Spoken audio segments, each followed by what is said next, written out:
Viral সারা রাত mobile টিপে সকাল 9টা থেকে মোবাইলের মাঝে চার্জ নাই, মোবাইলের মাঝে চার্জ নাই। এবার মাইকিং চলে সকাল 8টা থেকে বিকাল 4টা পর্যন্ত কারেন্ট থাকবে না। এবার টেনশন আছে না? নাই, সারাদিন কারেন্ট থাকবে না। আর যদি কারেন্ট না থাকে আমার মোবাইলটা বন্ধ হয়ে যাবে, আর ওই পারে কথা বলা যাবে না। এবার ওই পার থেকে রাগ করবে কি করবে না? করবে। এবার যখন বিকাল 4টা বেজে গেল, যেই মাত্র কারেন্ট আসলো আর মোবাইলটা চার্জে লাগাইয়ে টিপানো আরম্ভ। এবার মেসেজ করে হাই, এবার গিয়ে দেখে ওই পার থেকে ব্লক করে দিছে, ব্লক করে দিছে। এবার ছেলেটা তো টেনশনে আছে, হারে ব্লক করে দিল, আমাদের তো ভালোবাসা কোথায় গেল।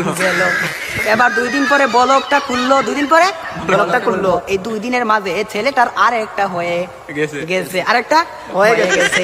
এবার মেয়েটা বলে তোমার সাথে আমি পালিয়ে যাব, আমাদের বাড়িতে মানবে না, চলো আমরা পালিয়ে যাই। আমি রাগ করেছিলাম, আমার রাগ তুমি কেন ভাঙাও না? আর ছেলেটা রাগ কি ভাঙাবে?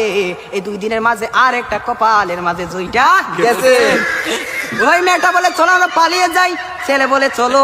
এবার ছেলেটা মনে মনে ভাবে তোমার একটা শিক্ষা দিতে হবে। এবার মেয়েটা সকালে স্টেশনের মাঝে গাড়ি গুটি লইয়া রেডি। এবার ছেলেটা তো আসে না, আর মেয়েটা বাড়িতে কি যাবে?